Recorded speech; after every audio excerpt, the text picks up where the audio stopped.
Hi friends, I'm Dr. Fazlul Insa, gynecologist, fertility specialist, Hira Fertility Center, Clinical Head, Toli Choki, and Shamshabad.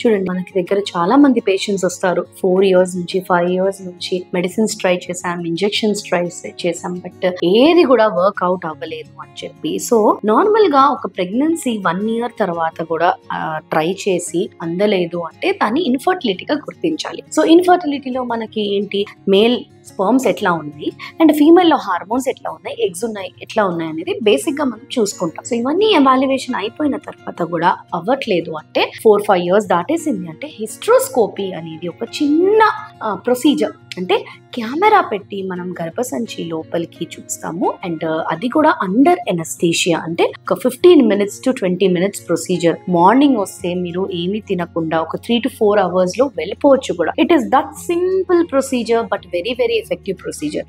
ఎందుకంటే చూడండి, లోపల గర్భసంచి లోపలికి వెళ్ళిన తర్వాత మనకి స్పేస్ ఎట్లా ఉంది, లోపల అతుకులు ఏమైనా ఉన్నాయా, పాలిప్స్ అంటే ఒక పురుపురి లాగా వస్తుంది లోపల, అది కూడా బేబీ ప్లేస్ లో వస్తుంది కాబట్టి ఎంబ్రియో ఎక్కడైతే అతకాలో ఆ ప్లేస్ లో అతకనీయకుండా చేస్తుంది. అదేమైనా ఉందా, సెప్టమ్ అంటే కొంతమందికి గర్భసంచి మధ్యలో గోడ లాగా వచ్చేస్తుంది. సో ఈ గోడ లాంటిది ఏమైనా ఉందా, సెప్టమ్ రిసెక్షన్ అంటాం దాన్ని. ఆ సెప్టమ్ తీసేస్తే చక్కగా ప్లేస్ బాగా వచ్చి బేబీ అతకడానికి ప్లేస్ ఉంటుంది. సో ఏ అడ్డంకులు లేకుండా ఎండోమెట్రియం అంటే గర్భసంచి పొర కూడా పల్చగా ఉందా, థిక్ గా ఫ్లఫీగా ఉందా, లేకపోతే దాంట్లో ఏమైనా ఇన్ఫెక్షన్ ఉన్నదా అని చెప్పి మనము ఆ గర్భసంచి లైనింగ్ ని కూడా మనము కల్చర్, బ్యాక్టీరియా కల్చర్ కి పంపించవచ్చు అనమాట, లోపల ఏమైనా ఇన్ఫెక్షన్ ఉందా అని. బికాస్ ఆ బేబీ అతుక్కునే చోట కనుక ఒకవేళ ఇన్ఫెక్షన్ ఉంది అంటే మీరు ఎంత మంచి ఎంబ్రియోస్ పెట్టినా కూడా బేబీ అతుక్కోవడం సాధ్యం కాదు.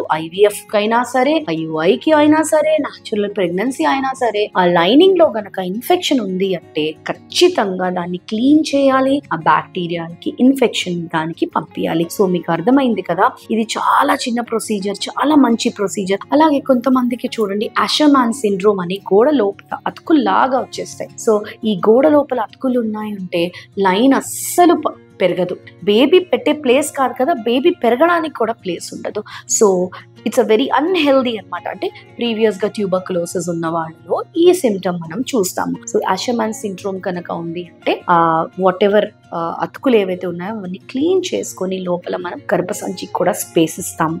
అలానే చూడండి, నా favourite and very very latest technology వచ్చేసి చాలా మందికి థిన్ ఎండోమెట్రియం ఉంటుంది. అంటే గర్భసంచి పొర అనేది చాలా పల్చగా అయిపోతుంది. సో ఈ పల్చగా అయిపోయినప్పుడు ఈ పొరని మనము endometrium PRP, sub endometrial PRP అంటే మన బ్లడ్ లోంచే కొన్ని పదార్థాలని తీసి గ్రోత్ ఫ్యాక్టర్స్ కలిపి దాన్ని మనము సబ్ ఎండోమెట్రియల్ అంటే లోపల గుచ్చుతాం అనమాట, యూట్రస్ లోపల ఎక్కడైతే పొర రావాలో. సో దీని వలన ఏంటి మేడం యూజ్ అంటే, దీని వలన గర్భసంచి పొర పెరగడమే కాక growth factors and blood circulation కూడా పెరిగి బేబీ అతికే ఛాన్సెస్ ఎక్కువగా ఉంటుంది. బ్లడ్ సరఫరాని పెంచుతుంది, గ్రోత్ ఫ్యాక్టర్స్ ని పెంచుతుంది అండ్ ఎండోమెట్రియం పొరని కూడా చాలా చక్కగా అది గ్రో అయ్యేలాగా చేస్తుంది, ట్రిపుల్ లైన్ గ్రో అయ్యేలాగా. సో అర్థమైంది కదా, ఒక్క చిన్న హిస్ట్రోస్కోపీ వల్ల జస్ట్ వితౌట్ డూయింగ్ ఎనీథింగ్, అసలు హిస్ట్రోస్కోపీ చేయించుకున్న తర్వాతనే మంచి ఎగ్స్ మంచి స్పర్మ్స్ ఉన్నాయంటే without doing anything 30% people normal గా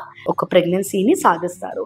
అలానే ఒక హిస్ట్రోస్కోపీ అయిన తర్వాత IVF ఫెయిల్యూర్ వాళ్ళు ఒక 50% chances of getting back to pregnancy. So అర్థమైంది కదా. For more tips like this follow Hira Fertility.